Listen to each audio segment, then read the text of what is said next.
nahmaduhu wa nasta'inuhu wa nastaghfiruh wa na'udzu billahi min shururi anfusina wa min sayyiati a'malina may yahdihillahu fala mudhillalah wa may yudlilhu fala hadiyalah fa inni asyhadu an la ilaha illallah wa asyhadu anna Muhammadan abduhu wa rasuluh wa ba'du.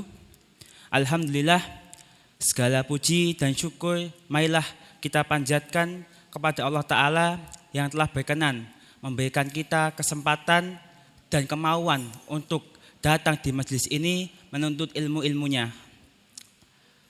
Di sini saya didhawuhi saya diperintah oleh Ustadz Ahmad Sugeng Faisal untuk mengisi terlebih dahulu. Jadi semenjak kemarin malam itu beliau bilang beliau baru sakit. Sebenarnya beliau enggak praktek kemarin, tapi karena kasihan sudah banyak pasien yang datang dari jauh, beliau menguatkan diri beliau untuk praktek kemarin malam. Hingga kalau enggak salah sampai jam 10-an beliau baru pulang ke rumah. Beliau sedang sakit, terus bilang kepada saya, Mas Huda besok tolong gantikan saya dulu nggih. Oh nggih Ustaz, insyaallah Ustaz.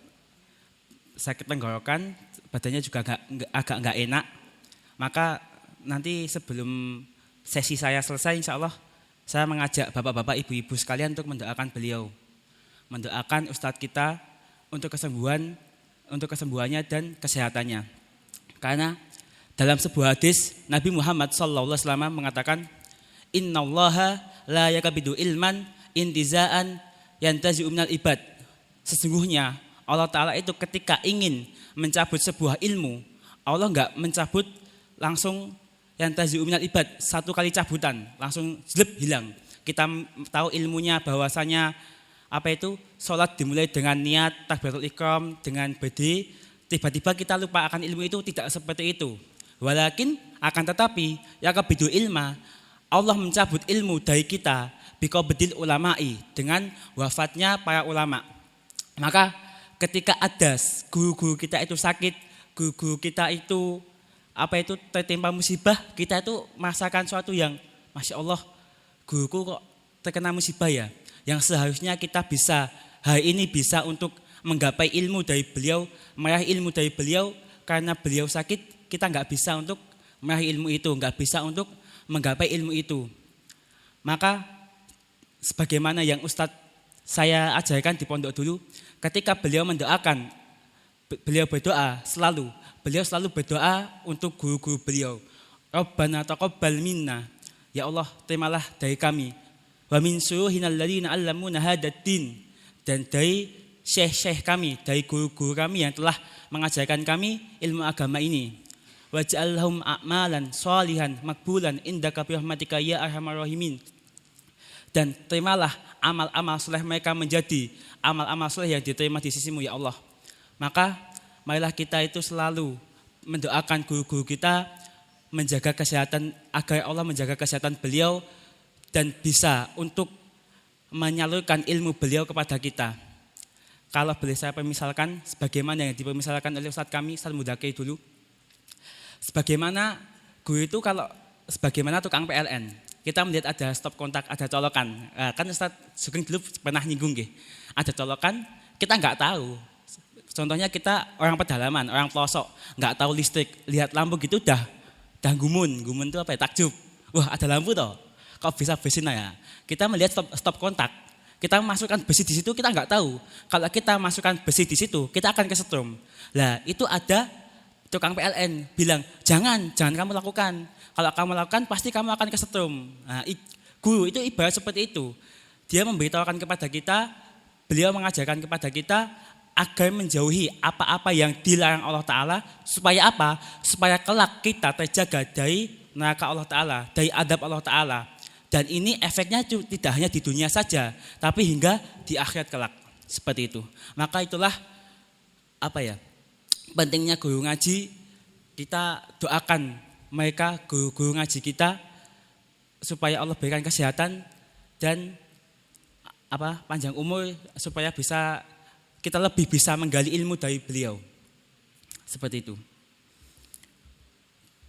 Dan nanti insya Allah kita doakan beliau bersama-sama insya Allah beliau akan ngisi setelah saya ngisi 20 menitan. Beliau enggak dawuh begitu, tolong diisi 20 menitan dulu Mas, nanti saya insya Allah kalau kuat saya akan mengisi gitu. Beliau bilang begitu. Dan juga di lanjutan hadis yang saya baca tadi masih ada lanjutannya. Walakin yakbidu ilma biqabdil ulama'i. Dan ketika Allah telah mencabut nyawa-nyawa para ulama, Allah mencabut nyawa-nyawa orang alim, atau setidaknya Allah uji mereka dengan kesakitan, maka kita tidak bisa mencapai ilmu, menggali ilmu dari beliau, dari para guru-guru kita. Maka yattahidun nasa ru'asai juhala, maka manusia-manusia itu akan mengambil ru'asai, kepala-kepala atau ketua-ketua dari orang-orang yang bodoh. Ketika kita menjadikan guru-guru kita itu dari orang yang bodoh, atau pemimpin-pemimpin kita itu dari orang-orang yang bodoh, fa'adhallu wa adhallu, maka mereka itu sesat dan mereka akan menyesatkan kita. Ketika ulama-ulama ahlu sunnah kita, ulama-ulama yang mengajari kita tafsir dari Al-Quran, dari kitab-kitab turas, peninggalan para salafus soleh, itu telah tiada atau diberi ujian sakit hingga tidak bisa mengajarkan ilmu kepada kita. Dan hanya tersisa ulama-ulama ulama-ulama dunia yang menjadikan pengajaran Al-Quran sebagai sarana untuk mengejar dunia, yang mengajak kepada kemewahan dunia, maka mereka akan menyesatkan kita. Sebagaimana kita tahu, banyak orang-orang yang bertitel tinggi, tapi mereka mengatakan bahwasanya Al-Quran sudah tidak relevan, Al-Quran sudah usang, hukumnya tidak berlaku di zaman sekarang. Berapa banyak yang melakukan seperti itu? Maka ketika kita mendapati seorang ustadz, seorang ulama seperti guru kita Ustadz Ahmad Sugeng Faisal yang mengajarkan langsung dari kitabnya, dibacakan kitabnya agar kita tahu dari mana kita mengambilnya, maka kita harus bersyukur. Dan kita, salah satu bentuk kita bersyukur adalah kita mendoakan dan membantu beliau dalam keseharian beliau dan mendoakan kesehatan dan keselamatan bagi beliau. Seperti itu. Dan juga ini mungkin memang musim pancaroba nggih. Kemarin Ustadz Rahman juga sakit, 2 hari beliau sakit juga, terus disusul Ustadz Ahmad Sugeng Faisal. Maka bapak-bapak, ibu-ibu jangan lupa untuk menjaga kesehatan juga selama di bulan Ramadan ini, supaya bisa menjalankan ibadah puasa dengan tenang, dengan lengkap, bisa 30 hari full. Kalau bagi ibu mesti nggak bisa ya full 30 hari. Kalau bapak-bapak insya Allah bisa. Maka marilah kita menjaga kesehatan. Dulu kalau di pondok itu juga ada musim-musim pancaroba gitu. Jadi kalau di pondok itu ada satu waktu yang sakit itu hampir setengah pondok. Jadi kan ada mustasfa namanya sana, ada sebuah UKS. UKS-nya itu nggak mampu nampung yang sakit. Sampai kita itu menjadikan kelas kita itu jadi bangsal-bangsal bagi yang sakit. Jadi di depannya ada kelas, ada pengajaran, di belakangnya itu pada tidur, yang sakit itu pada tidur di sana. Nah, makanya kalau yang sehat tuh lihat, oh kok enak ya, yang sakit ya, aku ikutlah. Kadang-kadang gitu. Terus totok men apa itu namanya, pura-pura sakit terus ke belakang nggak ikut. Terus nanti kalau gurunya enak ikut lagi, gitu biasanya kalau di pondok. Soalnya kelas kita dijadikan sebagai bangsal. Dan mesti 1 tahun itu mesti ada yang gitu. Seperti itu. Maka marilah kita menjaga kesehatan kita pada musim-musim ini, khususnya pada musim-musim ini, agar kita bisa berpuasa dengan penuh dan menggapai pahala Ramadan ini dengan banyak. Kemarin beliau mendahului saya untuk membacakan surat Al-Baqarah ayat 177. Dan saya mau bilang dulu bahwasanya saya di sini juga baru belajar bagaimana cara menyampaikan ilmu yang saya dapat di pondok dulu. Maka kalau ada kesalahan mohon dibenarkan nggih. Saya juga enggak patek pinter juga, tapi insya Allah ya enggak bodoh lah. Insya Allah enggak bodoh insya Allah. Walaupun enggak patek pinter, jadi nanti kalau ada yang salah-salah baca kitabnya, kok bacanya gini Mas, tolong nanti dibetulkan. Soalnya saya juga terkadang salah juga. Seperti itu. Enggak absolut betul gitu. Kita mulai ayat Al-Baqarah ayat 177. A'udzu billahi minasyaitonir rajim. Laisal birra an tuwallu wujuhakum qibalal masyriqi wal maghrib walakinnal birra man amana billahi wal yawmil akhir wal malaikati wal kitabi wan nabiyyin wa atal mala ala hubbihi dawil qurba wal yatama wal masakin wa banas sabili was sailina wa fir riqab وأقام الصلاة وآتى الزكاة والموفون بأهدهم إذا عاهدوا والصابرين في البأساء والضراء وحين البأس أولئك الذين صدقوا وأولئك هم المتقون. Al-Baqarah ayat 127. Laisal birra, dan bukanlah al-birra kebaikan. Kalau di tafsir Ibnu Katsir dikatakan al-birra ismun bukan tafsir Ibnu Katsir, maaf. Tafsir Sifatul Tafasir milik As-Sobuni dikatakan laisal birra, al-birru itu adalah ismun jami'un li ta'ah wa a'malul khair. Ismun jami', nama segala ketaatan dan amal perbuatan yang baik. Laisal birra, dan bukanlah kebaikan itu antuwallu, bahwasanya kalian memalingkan wujuhakum, wajah-wajah kalian kibalal masyriqi, dari kibalal masyriqi, di arah masyriq, dari arah terbitnya matahari, dari arah timur, wal maghribi, dan arah barat atau arah terbenamnya matahari. Walakinna, akan tetapi albirra, kebaikan itu man amana billahi, barang siapa yang beriman kepada Allah. 1. Beriman kepada Allah, wal yaumil akhir, dan hari akhir. 2. Wal malaikah, dan malaikat-malaikat. 3. Wal kitab, dan kitab-kitab samawi. Wan nabiyina, dan nabi-nabi. Wa atal mala, dan memberikan uang harta ala hubbi, atas kesenangan. Dzawil qurba, kepada siapa? Dzawil qurba, kepada pemilik kekerabatan. Wal yatama, dan orang-orang yatim, anak-anak yatim, wal masakin, dan orang-orang miskin, wabanas sabil, dan ibnu sabil, wasailina, dan peminta-minta yang berhak untuk meminta-minta, wafirikobi, dan budak yang ingin membebaskan dirinya.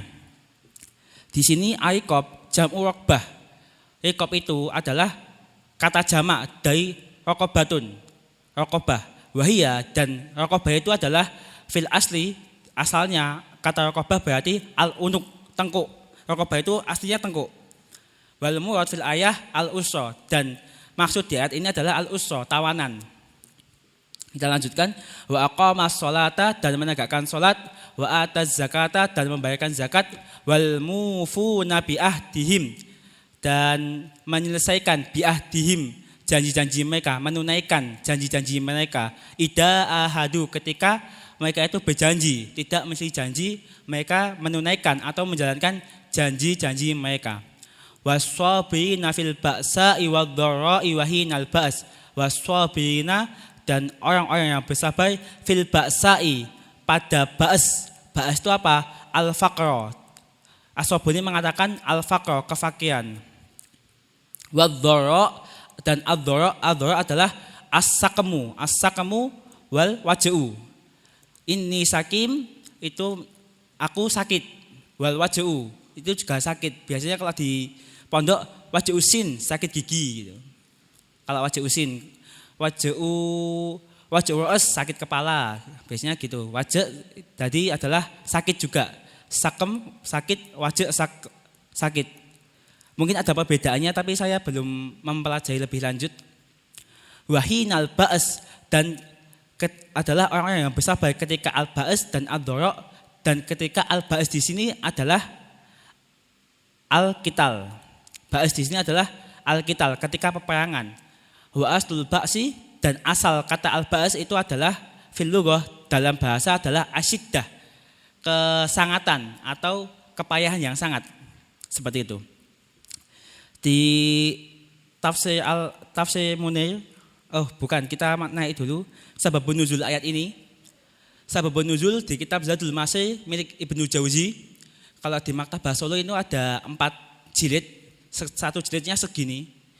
Zadul Masir Ibnu Jauzi Dia mengatakan, dzukira lana, dikatakan kepada kami, anna rajulan, bahwasanya seseorang sa'alaan anil birri, bertanya kepada Rasulullah itu anil birri, tentang al-birri. Apakah al-birri di ayat ini, wahai Rasulullah? Apakah al-birri? Bukan. Ada seseorang bertanya kepada Rasulullah makna al-birri itu. Fa'anzalat hadil ayah. Fa'unjilat hadil ayatu. Maka diturunkanlah ayat ini. Fada'ahu Rasulullah, maka Rasulullah itu memanggilnya, fatalaha alaihi, maka Rasul membacakan ayat ini kepadanya.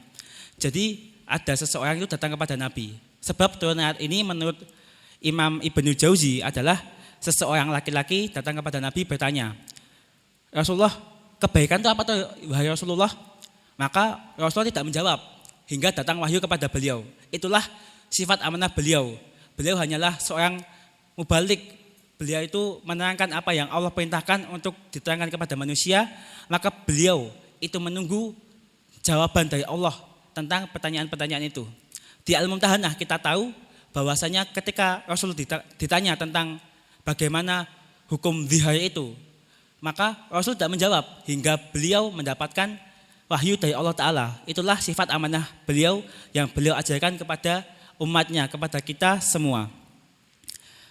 Fa'anzalat hadil ayah, dan ketika ayat ini turun maka Rasul memanggil orang tadi, wahai pemuda, wahai manusia, kamu tadi bertanya tentang al-birra, kamu bertanya tentang kebaikan.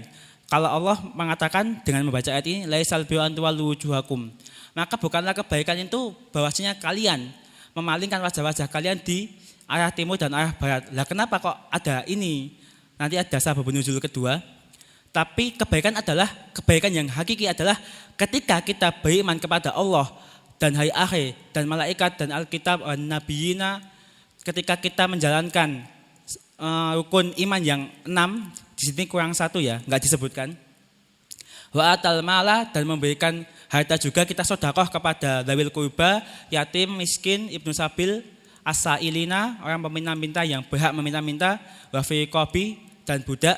Maka itu adalah kebaikan juga, kebaikan yang hakiki. Dan juga di ayat ini, wa aqama sholata wa ataz zakata wal mufuna bi ahdim idza ahadu, orang yang melakukan sholat, menepati janji, itu juga kebaikan. Wasobina, dan orang-orang yang sabar ketika diuji dengan segala ujian. Mereka lah orang-orang yang membenarkan kesabaran mereka, wa ulaika humul muttaqun, dan mereka itu adalah orang-orang yang bertakwa.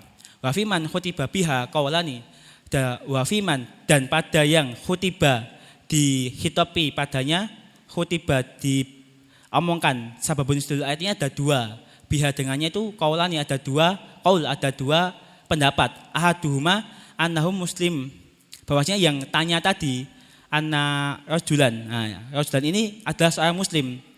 Wasani, dan pendapat kedua adalah ahlul kitabiyin, kata kutabin atau kitabiyin, bahwasanya mereka adalah ahlu kitab. Fa'al qaul awal maknaha, maka kalau kita mengambil qaul atau pendapat pertama, maknanya bagaimana? Laisal birra kulluhu fis shalah, bukanlah kebaikan itu cuma pada sholat saja. Kebaikan itu bisa dari hal-hal lain di ayat ini tadi, bukan hanya pada sholat. Sholat memang kebaikan, tapi bukan semua kebaikan itu hanyalah sholat. Walakinnal birra, dan tetapi kebaikan adalah ma fi hadhil ayah, apa-apa yang ada di ayat ini. Wa hada mawiyun an Ibnu Abbas wa Mujahid wa Atha wa Dhuhaq wa Sufyan. Dan ini pendapat ini bahwasanya rajulan di sini adalah seorang muslim, ini adalah pendapatnya Ibnu Abbas, Mujahid, Atha, Dhuhaq, Sufyan As-Sauri. Ibnu Abbas sahabat, Mujahid tabi'in, Atha tabi'in, Dhuhaq tabi'in, Sufyan tabi'in. Sahabat adalah sahabat Nabi. Kalau di ilmu mustalah hadis kita hafalkan dulu adalah as-sahabiyyu kullu man laqiya nabiyyan musliman wa mata alal Islam. Setiap orang yang bertemu dengan Nabi dalam keadaan muslim dan dia mati dalam keadaan muslim juga. Dan ini tabi'in. Apa tabi'in itu? At-tabi'iyyu kullu man laqiya sahabiyyan musliman wa mata alal Islam. Semua orang yang bertemu dengan sahabat-sahabat Nabi dalam keadaan Islam dan dia mati dalam keadaan Islam. Kenapa ini penting? Karena inilah jalan periwayatan ilmu kita. tafsir itu dengan riwayat, dan riwayat tafsir bisa didapatkan dari 3 jalur. Kalau kita belajar ilmu Quran ya, ilmu Quran ada 3 jalur. Ma'wiyun anin Nabi, diriwayatkan dari Nabi. Ma'wiyun anin sahabah, diriwayatkan dari sahabat. Ma'wiyun anin tabi'in, diriwayatkan dari tabi'in. Walaupun pada tabi'in juga ada ulama yang menyangkal, tabi'in enggak masuk tafsir bil ma'sur atau tafsir biriwayah. Tapi yang paling kuat bahwasanya tabi'in masih diterima penafsiran mereka selagi tidak menyelisih para sahabat dan sanadnya sampai kepada tabi'in ini. Wal qalusani, dan atas qalusani perkataan yang kedua, maknanya kalau qalusani, kalau pendapat yang kedua, jadi rajulan di sini adalah seorang Yahudian atau ahlu kitab. Wal qalusani maknanya adalah laisal birra salatul yahud ilal maghrib. Bukanlah kebaikan itu salatnya orang Yahudi yang menghadap ke arah barat. Wa salatun nasara, dan salatnya orang Nasrani, orang Kristen ilal masriqi, yang ke arah timur. Walakin albirra, akan tetapi kebaikan itu ma fi hadil ayah, apa yang ada di ayat ini tadi. Wa da qaulu Qatadah wa Rabi wa Auf al-Arabi wa Muqatil.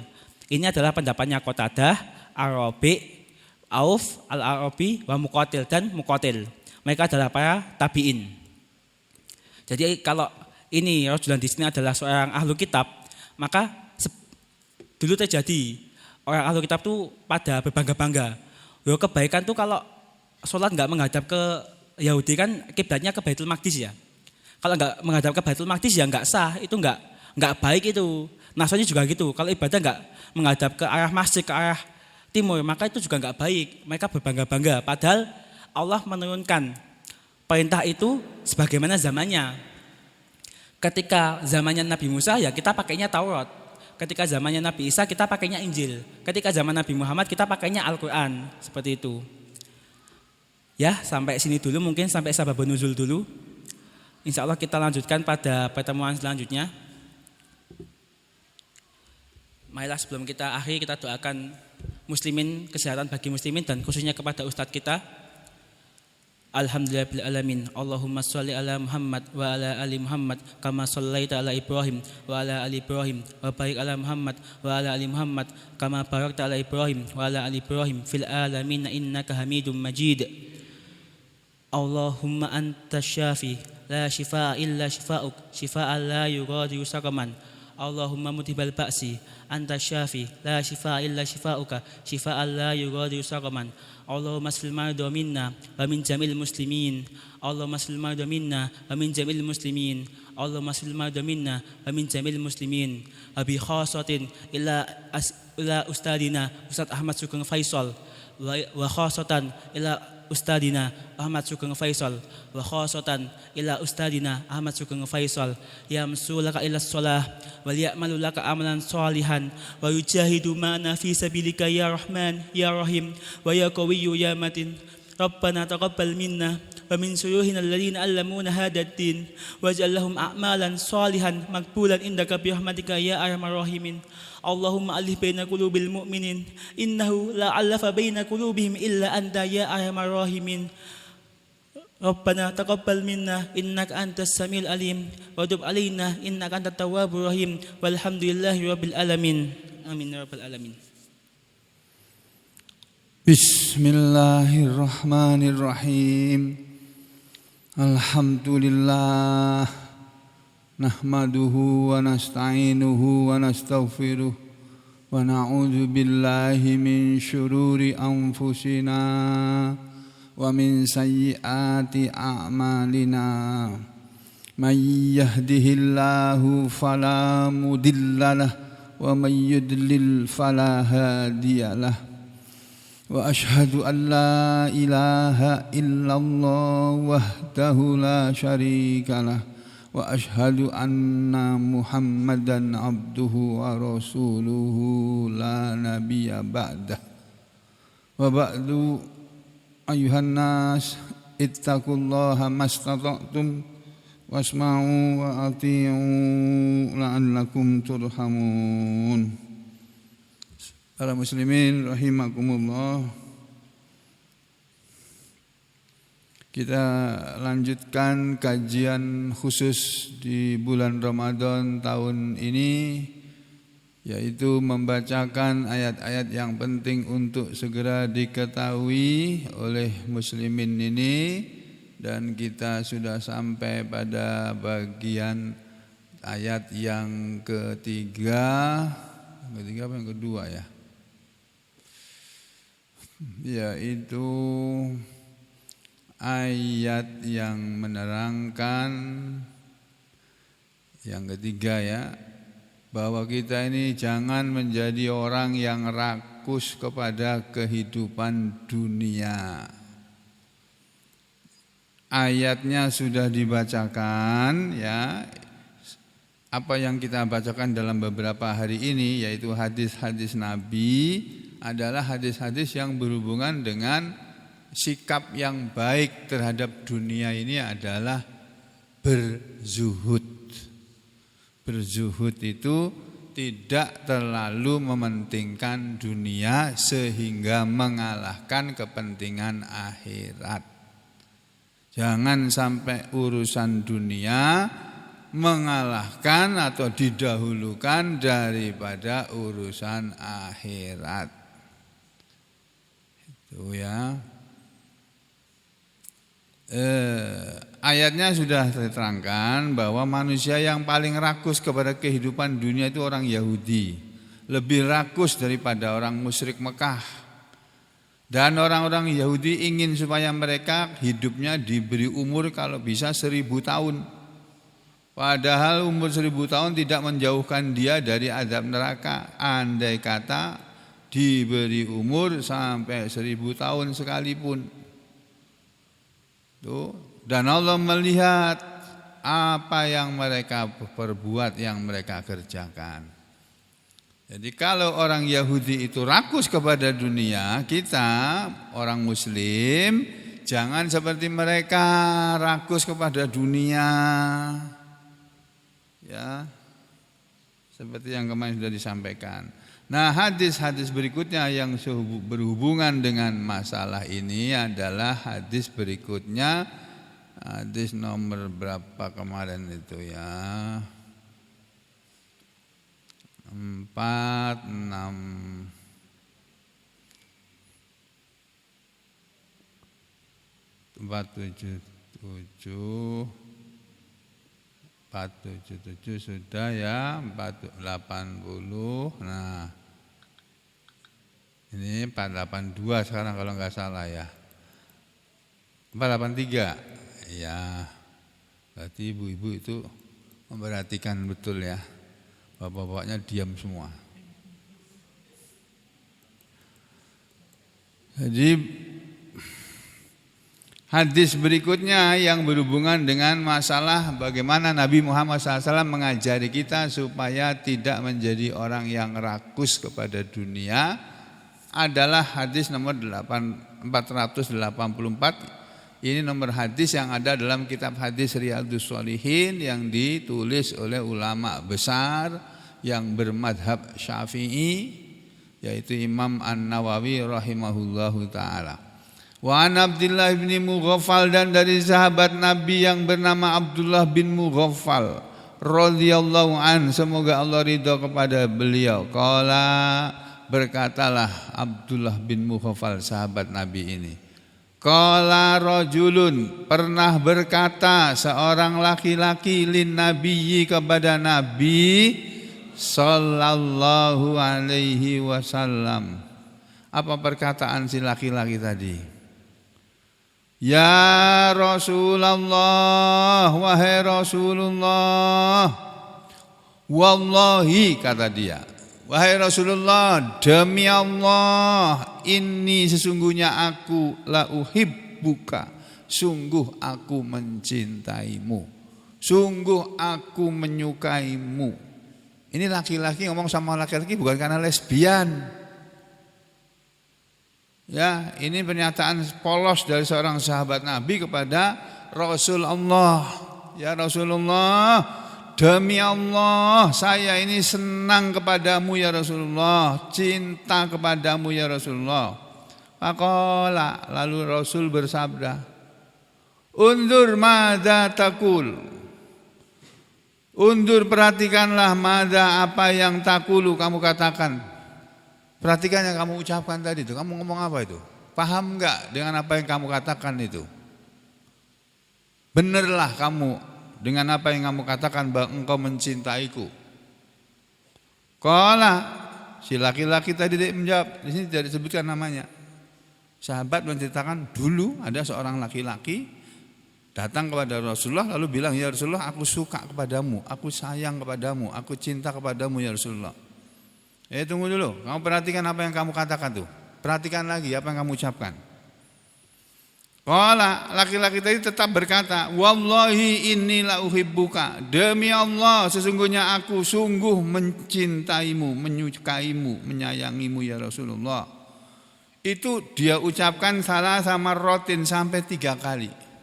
Nabi bilang, tunggu dulu, perhatikan dulu apa yang kamu katakan. Betul kamu bilang begitu? Dia bilang, wallah, demi Allah, inni la uhibbuka. Sungguh aku mencintaimu ya Rasulullah. Aqala, setelah dia meyakinkan kepada Rasulullah bahwa betul-betul sahabat ini mencintai Rasul, faqala, lalu bersabdalah Rasulullah sallallahu alaihi wasallam. Rasul bersabda sebagai berikut. In kunta, kata beliau, in kunta, jika adalah engkau. Tuh kata Rasul kepada laki-laki tadi. In kunta, jika engkau adalah orang yang tuhibuni, benar-benar engkau mencintai aku. Apa kata Nabi? Betul kamu cinta kepadaku. Enggak salah kamu ngomong tadi. Udah kamu perhatikan betul-betul apa yang kamu ucapkan itu. Sudah ya Rasulullah, demi Allah aku cinta kepadamu. Berat loh resikonya. Berat ini resikonya. Iya ya Rasulullah, saya benar-benar cinta kepadamu. Lalu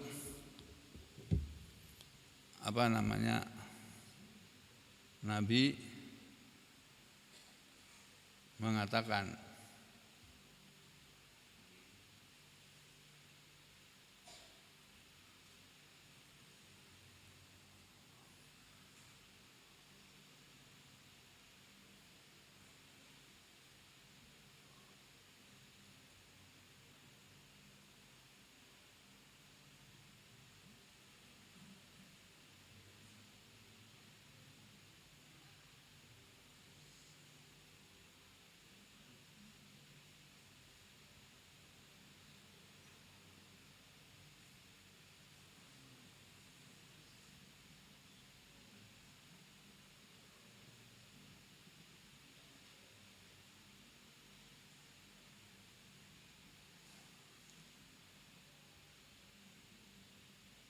apa kata Nabi?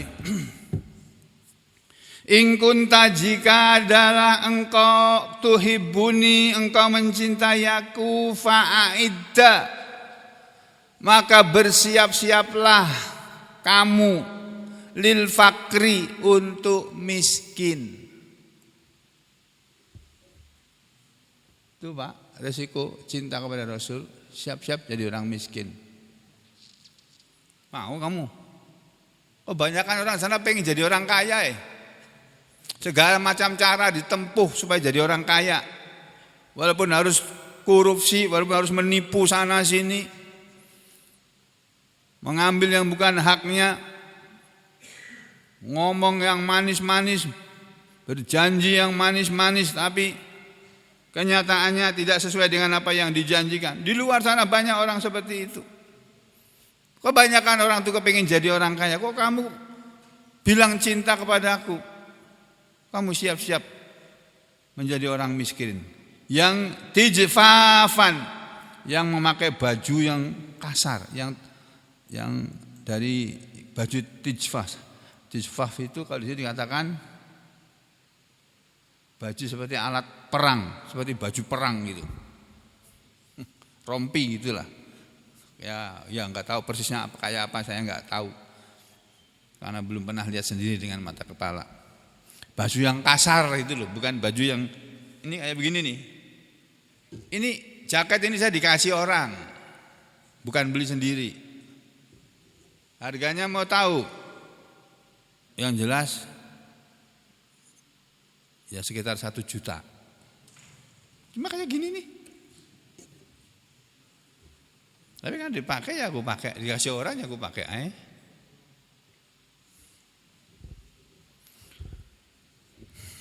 Jadi apa kata beliau selanjutnya? Fa innal faqra, karena sesungguhnya kemiskinan atau kefakiran itu asra'u, lebih cepat, ila kepada mayyuhibbuni, orang yang mencintai aku. Kalau kamu cinta kepadaku, kemiskinan akan lebih cepat datang kepadamu. Gitu kata Nabi. Masya Allah. Kemiskinan itu akan datang lebih cepat kepadamu, ya, karena sesungguhnya kemiskinan itu akan asra'u, akan lebih cepat, ila kepada man, orang yang yuhibbuni, dia mencintai aku, lebih cepat minasaili, daripada aliran air hujan atau air banjir, ila muntahahu, ke tempat berhentinya. Air banjir itu kalau datang cepat loh Pak, tiba-tiba, nggak pakai kulon nuwun, nggak pakai permisi, tiba-tiba datang masuk ke rumah kita. Kita kadang-kadang bangun di malam hari, loh air ini turun tempat tidur, cepet loh, air udah masuk di rumah. Kapan masuknya ini? Nggak pakai kulon nuwun lagi, nggak pakai permisi, tiba-tiba sudah semuanya banjir. Lah kemiskinan itu akan datang kepada orang yang mencintai aku lebih cepat dari cepatnya air banjir. Mau kamu gitu? Rasul bilang sama sahabat tadi. Hadis ini rawahu Tirmidzi, yang meriwayatkannya adalah Imam At-Tirmidzi. Wa qala, dan Imam Tirmidzi mengatakan hadisun hasanun. Ini hadis hasan.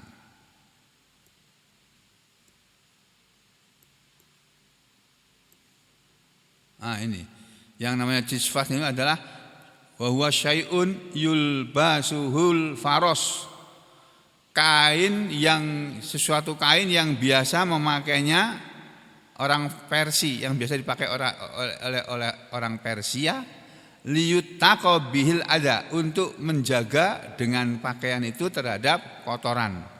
Jadi baju luar yang kalau kena kotoran nggak apa-apa, yang ditutupi yang baju yang di dalamnya yang bersih. Jadi kalau baju luarnya kotor dibuka, yang dalam masih bersih. Itu.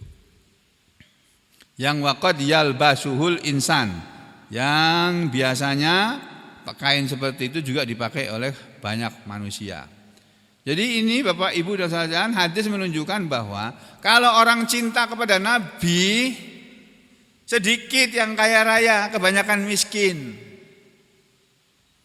Dulu ketika sahabat-sahabat Nabi yang belum masuk Islam, di antaranya sahabat Abu Sufyan, yang juga pamannya Nabi sendiri, waktu beliau keluar dari kota Mekah menemui Raja Romawi, Kaisar Hercules, Hirokla, yang dalam bahasa dunianya dikenal dengan Hercules, Kaisar Romawi. Kaisar yang berkuasa di kekaisaran Romawi, tapi bukan kaisar yang paling tingginya, bukan. Jadi kalau kalau zaman modern ada negara bagian. Nah, gitu. Ini Hirokla ini pernah didatangi oleh Abu Sufyan. Dia lapor, maksudnya mau minta bantuan atau pertolongan. Ini ada orang di tempat kami, dia mengaku sebagai nabi, wahai Raja Hercules, wahai Raja Hirokla. Dia bilang katanya dia menerima wahyu, dia bilang katanya begini, dia begini. Terus apa yang dia perintahkan kepada kamu? Dia menyuruh kami berbuat baik kepada kerabat, membantu orang yang memerlukan pekerjaan, yang menolong orang. Loh, itu kan bagus, kata si raja tadi. Terus apa lagi? Dia anak keturunan raja atau bukan? Bukan, dari anak orang biasa saja dia. Oh, kalau begitu benar itu. Kalau dia anak raja, berarti dia akan melanggengkan kekuasaan bapaknya. Ini negara Republik Indonesia, bukan kerajaan ini. Jangan dirubah jadi kerajaan. Negara Kesatuan Republik Indonesia, negara republik, bukan kerajaan. Jadi jangan dirubah jadi kerajaan ya. Nah, kalau dia anak raja, dia mau kepingin meneruskan kekuasaan ayahnya itu. Lalu dari keturunan siapa? Dari keturunan orang biasa. Terus pertanyaan berikutnya lagi, pengikut mereka siapa? Pengikut dia siapa? Apakah orang kaya-kaya, orang yang jabatannya tinggi-tinggi, atau orang rendahan, orang-orang lemah? Jawaban Abu Sufyan polos, jujur. Bahkan pengikutnya kebanyakannya orang-orang miskin, wahai Raja Hercules, wahai Kaisar Hercules. Kebanyakan pengikutnya adalah orang-orang miskin. Gak ada orang kayanya. Terperanjat, kaget Kaisar Hercules. Hada atba'un nabi. Ya begitulah pengikut para nabi. Pengikut para nabi yang setia dari zaman dulu adalah orang-orang miskin, orang-orang lemah yang betah ngaji sampai hari ini di majelis ini dan dimanapun ada majelis-majelis taklim. Kebanyakan itu orang-orang miskin yang betah. Yang kaya-kaya biasanya ampih. Selesai sudah. Karena apa? Merasa cukup kok, nggak perlu dengan ini kok. Dia sudah punya apa-apa kok. Nggak butuh pada pengajian-pengajian begini, nggak perlu pada ilmu-ilmu begini. Jadi Kaisar Hercules juga jujur dia. Memang dalam kitab Injil diterangkan begitu bahwa nabi yang akan datang nanti yang merupakan juru selamat yang dalam bahasa Inggrisnya disebut Savior. Kemarin saya mendengar lagu, ya telingaku ini ya, SMA-nya itu saya itu penggemar lagu. Waktu masih jahiliyah dulu. Penggemar mendengarkan lagu dan lagu rock lagi. Kayak Jokowi, cuma nasibku enggak seperti Jokowi. Oh, Jokowi jadi presiden, aku jadi orang biasa. Jokowi kan juga suka musik-musik rock beliau. Saya dulu suka musik rock juga. Tapi juga suka musik yang sentimental apa sentimental. Ya. Aku dengar lagu, kok bagus banget iramanya nih, lagunya yang bagus. Ketika aku lihat syairnya, wah ini memuji-muji Yesus ya. Waduh, ras itu aku wis. Enggak jadi. The Savior. Savior itu juru selamat. Tapi yang dimaksud oleh lagu itu bukan Nabi Muhammad SAW. Padahal juru selamat dunia yang sebenarnya itu adalah Nabi Muhammad SAW. Karena dia akan membawa manusia kepada keselamatan di dunia sampai di akhirat. Kembali ke hadis ini tadi ya. Jadi saudara sekalian, Abu Sufyan ketika dijawab pertanyaannya oleh Kaisar Hirokla atau Hercules ketika ditanya menerima jawaban dari Abu Sufyan waktu bertanya, siapa pengikut orang itu tadi yang mengaku sebagai nabi? Orang kaya atau orang miskin? Dia bilang orang-orang miskinnya ya raja kebanyakannya. Oh betul itu, wahum adba'un nabi, memang pengikut para nabi itu kebanyakan orang-orang miskin. Jadi saudara, hadis ini juga menerangkan kepada kita, kalau kita cinta kepada Rasul, siap-siap jadi orang miskin. Ya diterima aja, itu salah satu syarat untuk dekat dengan Nabi Muhammad SAW di surga sana. Salah satu, bukan semua syarat. Orang kaya yang dekat dengan Nabi itu juga ada. Lah Abu Bakar As-Siddiq itu kan orang kaya. Sayyidina Umar, Sayyidina Abu Bakar orang kaya, Sayyidina Umar orang kaya, Sayyidina Utsman bin Affan orang kaya. Ali bin Abi Thalib enggak termasuk orang kaya beliau. Kemudian Abdurrahman bin Auf itu orang kaya, sahabat Nabi. Semua yang saya sebut namanya tadi itu termasuk 10 orang yang sudah tahu bahwa dia akan menjadi penghuni surga padahal dia masih hidup. Nabi yang bilang, ini 10 orang ini nanti akan masuk surga bersamaku di surga. Itu diberitahukan kepada Nabi, dia masih hidup. Wah, senangnya kayak apa itu, Pak? Jadi ada juga orang kaya yang bisa dekat dengan Nabi, yaitu orang kaya yang tidak medit, yang memberikan hartanya, sedekah hartanya kepada orang-orang yang diajarkan oleh Allah untuk diberi haknya, hak hartanya. Karena dalam ayat Al-Quran ada ayat yang berbunyi wa fi amwalikum haqqul lisaili wal apa? Ayo, siapa yang bisa meneruskan? Wa fi amwalikum haqqul lisaili wal mahrum. Dan sesungguhnya di dalam hartamu itu ada hak untuk orang-orang yang meminta karena terpaksa, karena dia memang boleh meminta. Hanya ada 3 orang yang boleh meminta-minta, yaitu orang yang kehabisan bekal, nggak punya duit atau ibnu sabil, orang yang kebakaran rumahnya nggak punya harta lagi, dan orang yang ketiga apa ya? Hah? Bukan, ada satu lagi. Ya, satu lagi lupa sekarang. Orang yang bangkrut, dagang bangkrut, itu boleh meminta untuk bertahan hidup. Selain itu tidak boleh minta-minta. Orang miskin nggak boleh minta-minta. Ya, tapi orang yang kaya diajari oleh Allah untuk memperhatikan orang miskin. Tapi orang miskinnya tidak boleh minta-minta. Jadi ayat untuk orang miskin beda dengan ayat untuk orang kaya. Ayat untuk orang kaya Allah bilang kamu perhatikan orang-orang miskin itu, kasih sebagian hartamu pada mereka. Hei orang-orang miskin, kamu jangan jadi manusia yang suka meminta-minta. Gitu ayatnya. Jadi ayat orang kaya yang pakai orang kaya, ayat orang miskin yang pakai orang miskin. Jangan dibalik. Orang miskin pakai ayat orang kaya. Hei kamu orang kaya, itu ada ayat Quran itu, kamu suruh ngasih uang sama aku kan, ini kasih uangnya sini. Itu namanya orang miskin pakai ayat orang kaya. Nggak boleh.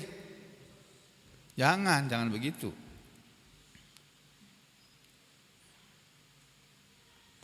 Jadi itu saudara sekalian, ini hadis nomor 484. Nah, ini kita lewati aja. Berikutnya 485. Wa an Abdullah bin Mas'udin, dan dari sahabat Abdullah bin Mas'ud radhiyallahu an, semoga Allah ridha kepada beliau. Qala Ibnu Mas'ud berkata, Ibnu Mas'ud nih, sahabat Ibnu Mas'ud. Nanti dalam riwayat lain bukan Ibnu Mas'ud, bukan hanya Ibnu Mas'ud, Umar bin Khattab juga pernah mengalami peristiwa ini. Dari Abdullah bin Mas'ud, dia bercerita bahwa nama Rasulullah, nama ini bahasa Arab bukan nama bahasa Indonesia. Nama telah tidur atau lagi tidur. Siapa yang tidur? Rasulullah sallallahu alaihi wasallam ala hasirin, di atas sebuah tikar. Pak, lihat nih, Nabi kita tidurnya enggak seperti aku di kasur empuk. Walaupun kasur itu bukan aku yang beli, aku dibeliin, enggak tahu siapa yang beliin. Aku tinggal pakai. Yang aku beli sendiri ada kasur di bawah untuk pijet, untuk kerokan. Ya, jadi saudara sekalian, kata Abdullah bin Mas'ud, dulu Rasulullah SAW pernah tidur di atas sebuah tikar. Faqoma, lalu bangunlah beliau, bangkit berdiri. Waqad, dan sungguh asaro, telah membekas, telah memberi bekas, tikar itu tadi membekas, fi jambihi, di sisi tubuh beliau. Karena beliau kalau tidur kan miring kanan, menghadap kiblat. Jadi kepalanya di utara, kakinya di selatan. Kalau di sini, kalau di Madinah ya kepalanya bukan di utara. Di mana itu ya? Madinah kan di Madinah itu kan di utaranya di utaranya Mekah kan. Jadi di atasnya Mekah, berarti kalau kayak kiblatnya di selatan. Jadi kepalanya di barat ya, di barat, miring kanan. Nabi kalau dulu kan miring kanan. Waktu kedatangan tamu, beliau bangun dan para tamu ini termasuk Abu Hurairah ini melihat bekas tikarnya itu membekas di sisi tubuh beliau yang sebelah kanan. Pipinya ini ada bekas tikar. Lengannya ada bekas tikar. Nih. Fakulna, lalu kami berkata, ya Rasulullah, wahai Rasulullah, lawit takhadna laka, seandainya kami mengambilkan untukmu ya Rasulullah, witoan, satu bantal, satu tilam, bantal besar, satu tilam ya, satu kasur ya Rasulullah. Kenapa engkau tidur di atas tikar kasar begini ya Rasulullah? Kenapa engkau tidak menyuruh kami mengambilkan kasur atau membelikan kasur biar kami siapkan untuk engkau ya Rasulullah? Apa jawab Rasulullah? Faqal, maka bersabdalah beliau, mali walid dunya. Apa sih untukku dengan dunia ini? Apa sih artinya dunia ini untukku? Ini Pak, Nabi kita ini. Apa sih artinya dunia ini untukku? Ma'ana, tidaklah aku fid dunya, di dunia ini, kata beliau, illa kecuali karokibin, seperti orang yang berkendaraan, seperti orang sedang naik kendaraan yang istadollah, ya, seperti orang yang sedang naik kendaraan yang istadollah, dia bernaung dan naik kendaraan terus berhenti bernaung tahta sajarotin, di bawah sebuah pohon untuk istirahat. Summa, kemudian, jadi kata Nabi, apa sih artinya dunia ini untukku? Aku ini di dunia ini tidak lain hanya seperti seorang petualang, seorang pengembara, seorang pejalan, seorang yang berkendaraan, yang bernaung di bawah sebuah pohon untuk istirahat. Summa, kemudian, roha, pengembara tadi atau orang yang berkendaraan tadi, roha, berjalan lagi, watarokaha, dan meninggalkan pohon itu tadi. Jadi saudara sekalian, menurut hadis ini, ya, Nabi mengajari kita bahwa kita hidup di dunia ini, filosofinya, secara filsafatnya itu, kita ini seperti orang yang sedang berjalan, kemudian ini lagi berjalan ini, sedang berjalan lalu kita singgah di bawah sebuah pohon, bernaung di situ. Nah, lamanya bernaung di bawah pohon, itulah kehidupan dunia kita. Menurut saudara, kalau orang jalan di padang pasir, ini kan zaman dulu Nabi jalan di padang pasir Pak, bukan di Sampit sini. Di Sampit sini sepanas-panasnya, dengan di gurun pasir sana jauh lebih panas gurun pasir. Ini beliau mempengaruhi orang yang hidup dunia ini, aku hidup dunia ini ibaratnya seperti orang yang naik kendaraan, beristirahat di bawah pohon, kemudian meneruskan perjalanannya lagi menuju akhirat. Lah lamanya di dunia ini, lamanya bernaung di bawah pohon itu tadi yang cuma sebentar. Lah umur kita, misalnya saya umurnya 100 tahun ya, 100 tahun dengan satu hari di akhirat itu cuma 1/10-nya saja. Satu hari di akhirat itu lamanya sama dengan 1000 tahun di dunia Pak. Itu kata Allah Subhanahu wa ta'ala, kata Rasulullah SAW sendiri. Beberapa hari yang lalu saya mimpi ketemu Bunda. Senang banget aku. Aku kira dia mau ajak aku pergi. Makanya aku terus sakit. Aduh, jangan-jangan aku mau diajak pergi nih. Kasihan Zidan, ya Allah. Zidan, ya Allah. Jangan, ya Allah. Jangan kau wafatkan aku dulu, ya Allah. Kasihan Zidan, ya Allah. Ya Zidan ya. Bapak boleh meninggal enggak Ji? Boleh enggak meninggal Ji? Enggak. Astagfirullah. Kemarin itu saya bangun dari tertidur ketiduran, badannya tiba-tiba lemes banget. Sampai sholat asar enggak kuat, duduk saya. Padahal sebentar lagi sudah buka puasa. Sudah nggak tahu sudah kemana aja dia. Bangun pergi kemana-mana nggak tahu aku.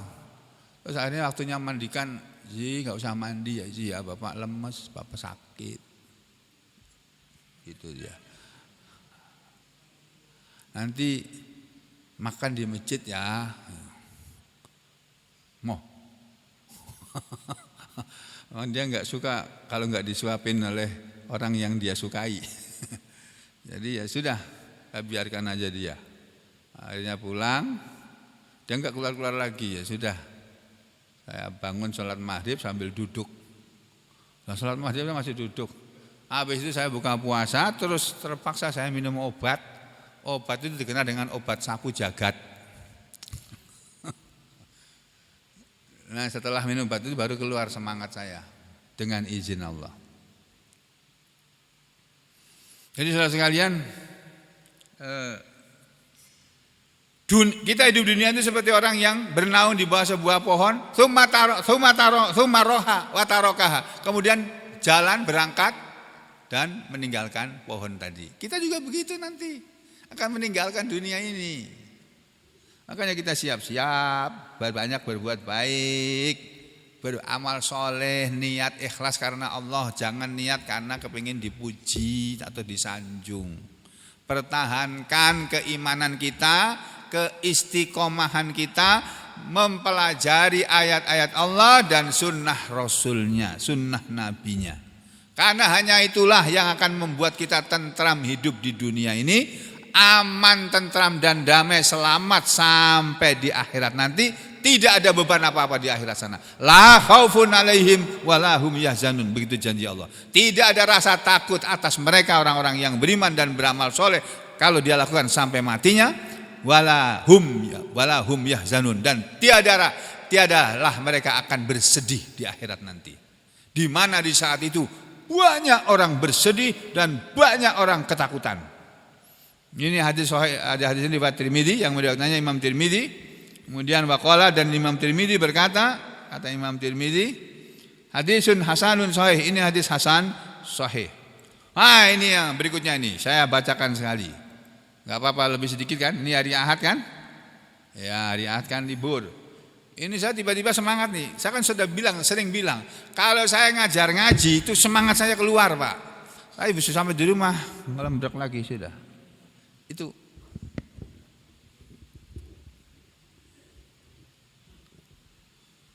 Jadi bapak-bapak, ibu-ibu sekalian, berikutnya lagi ini ada hadis yang mengajarkan kepada kita bagaimana Nabi mendidik kita supaya kita jangan rakus kepada dunia.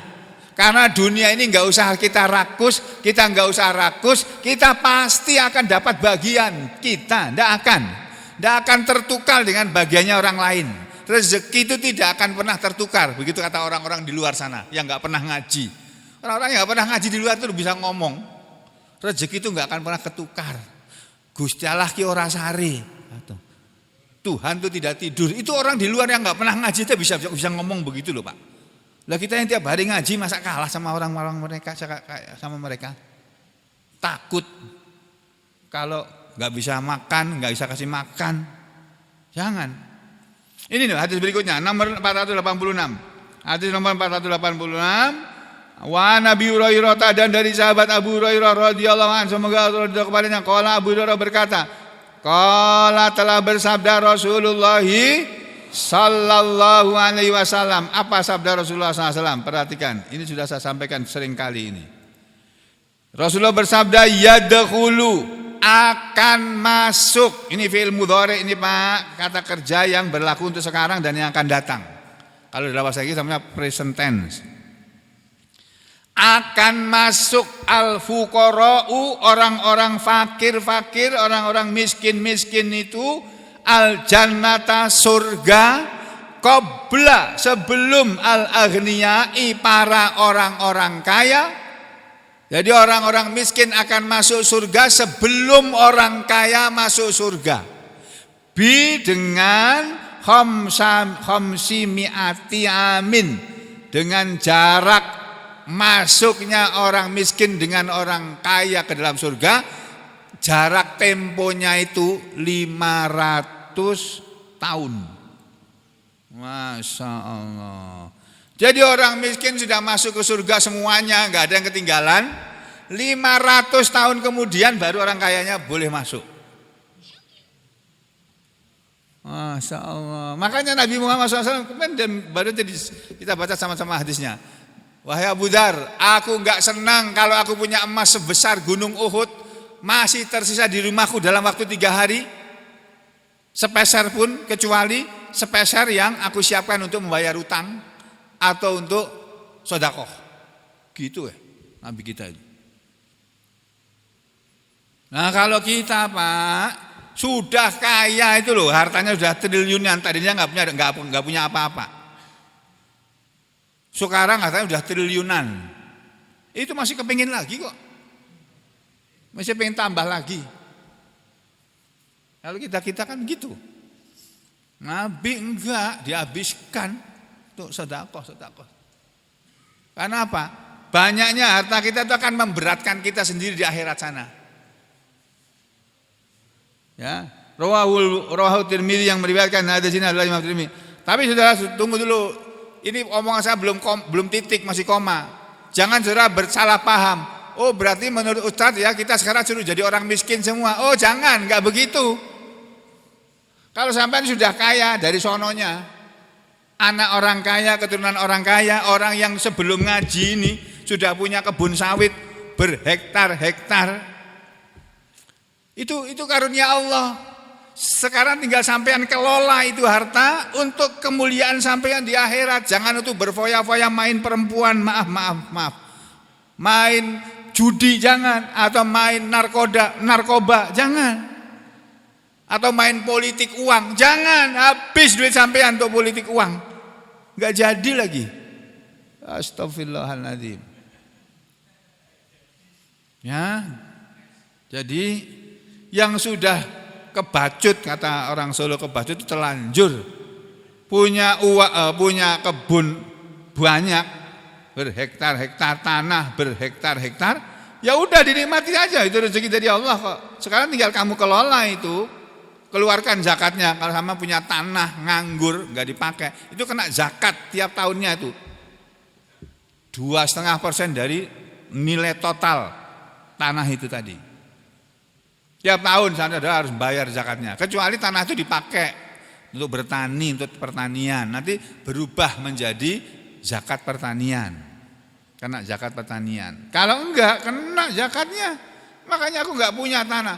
Saudara-saudara, teman-teman saya yang seprofesi dengan saya, spesialis saraf se-Indonesia, yang kenal dengan saya tapi ya, mengira saya itu sudah punya kebun sawit di Kalimantan ini berhektar-hektar. Ya Allah, aku ketawa dalam hati, ya Allah. Aku 1 hektar wiran duwe kok. 1 hektar aja tanah enggak punya kok.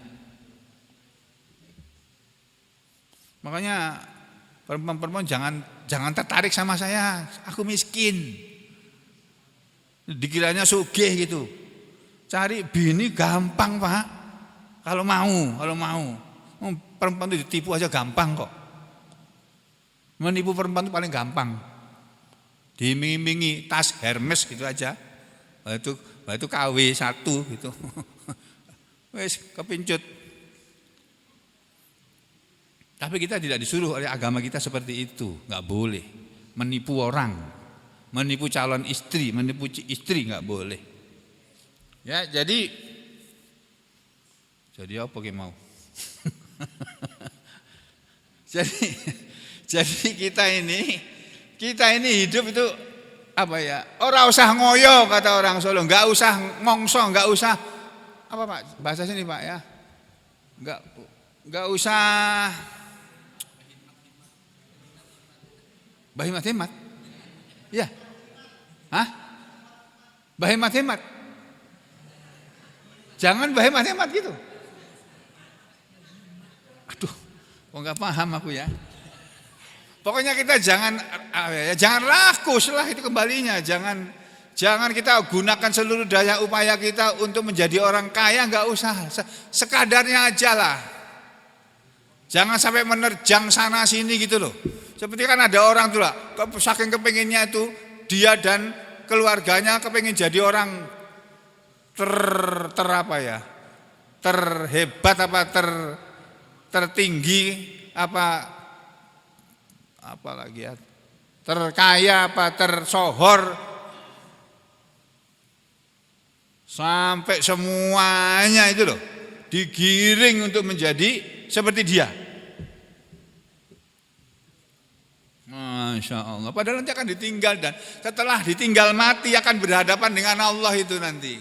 Di sana banyak ya bicaranya berteriak, halakani ma'agna anni maliyah, halakani sultaniyah.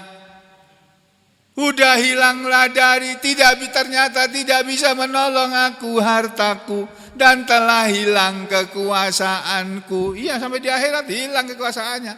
Begitu sampean mati itu sudah hilang kekuasaannya. Jangan tunggu mati, lengser dari jabatannya, nggak ada kekuasaan lagi. Kamu pikir Pak Prabowo bisa setel nanti? Coba aja nanti. Kalau beliau sudah dilantik jadi presiden, nggak ada yang bisa nyetir beliau itu. Oh, jenderal loh. Gak akan bisa disetir. Coba aja lihat nanti. Ya, jadi saudara sekalian,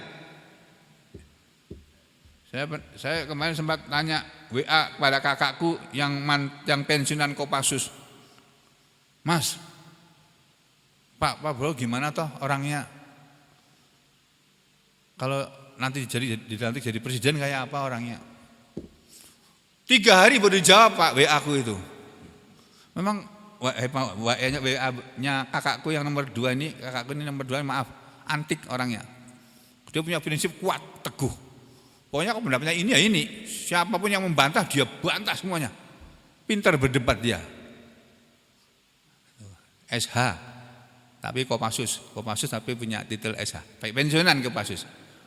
Prabowo itu insya Allah kalau dia jadi presiden baik, walaupun dia bukan ustadz.